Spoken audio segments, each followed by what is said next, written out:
Assalamualaikum warahmatullahi wabarakatuh. Mari anak-anak, kita belajar tentang ketentuan dan arti makanan halal.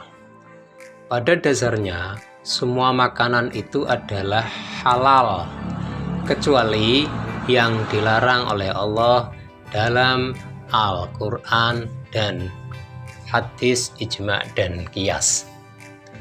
Tahukah kalian, apakah makanan halal itu?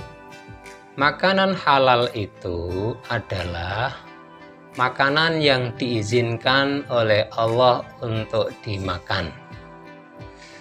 Artinya, makanan yang tidak diizinkan oleh Allah untuk dimakan, maka makanan itu adalah tidak halal alias haram. Ketika itu dimakan, maka akan berpengaruh besar terhadap tubuh kita. Makanan yang halal meliputi 3 kriteria, yaitu halal zatnya, 2 halal cara memperolehnya, dan 3 halal cara mengolahnya.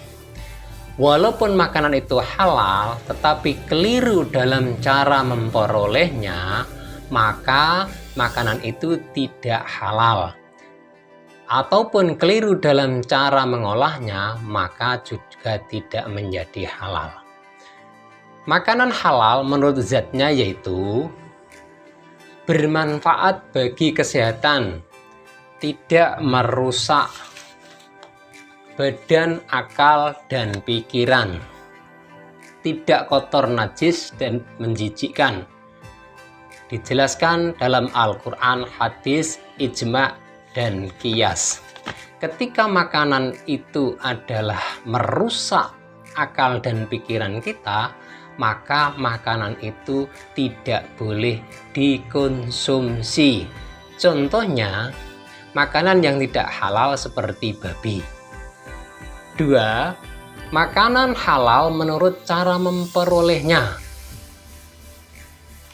yaitu ketika makanan itu halal namun cara memperolehnya tidak baik, maka makanan itu tidak halal. Bukan dengan cara yang batil seperti mencuri yang diterangkan dalam surat Al-Baqarah ayat 188.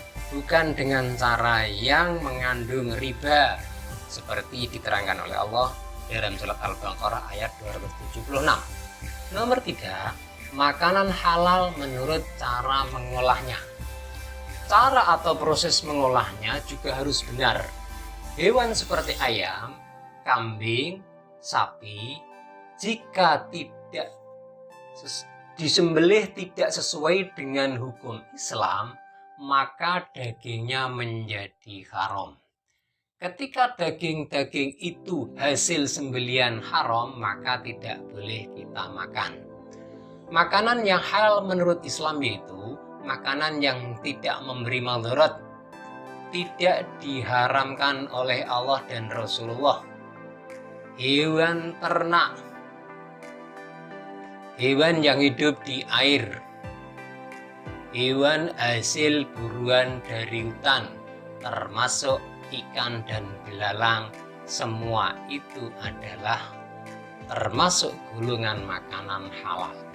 Dengan mengkonsumsi makanan yang halal, ada beberapa manfaat yang kita perolehnya, antara lain mendapat ridha Allah karena telah mentaati perintahnya, terjaga kesehatannya karena setiap makanan dan minuman yang bergizi baik bagi kesehatan badan, memiliki akhlakul karimah. Hikmah mengkonsumsi makanan halal yaitu 1. Mendapatkan kesehatan hati dan jasmani. 2. Doanya akan dikabulkan oleh Allah Subhanahu wa Ta'ala. 3. Dijauhkan dari siksa api neraka. 4. Menumbuhkan perbuatan yang baik. ketika kita makan makanan yang halal. Sekian, terima kasih, tetap semangat belajar. Akhirnya, selesailah sudah. Wabillahi taufiq wal hidayah. Wassalamualaikum warahmatullahi wabarakatuh.